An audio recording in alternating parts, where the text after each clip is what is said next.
My dear friends, అనుకోకుండా నేను నాగార్జున సాగర్ వచ్చాను. వీళ్ళు 14 డ్యామ్స్ ఓపెన్ చేశారు. చాలా వర్షాలు పడ్డాయి కదా ఈ మధ్య.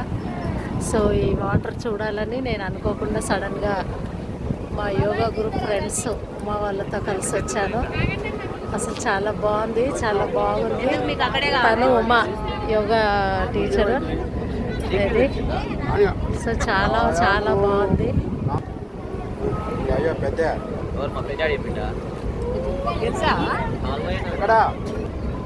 సో ఈ డ్యామ్లో వాటర్ అన్నీ ఇట్లా వదిలేయడం వల్ల ఏమవుతుందంటే ఇవన్నీ డ్యామ్లో ఫుల్ అయిన వాటర్ని ఇట్లా వదిలేస్తూ ఉంటే ఇవన్నీ వెళ్తూ వెళ్తూ వెళ్తూ అట్లా వెళ్ళి సముద్రంలో కలిసిపోతాయి. ఇది చాలా బ్యూటిఫుల్గా ఉంది చూడండి. మొత్తం 14 డ్యామ్స్ వదిలేసారు.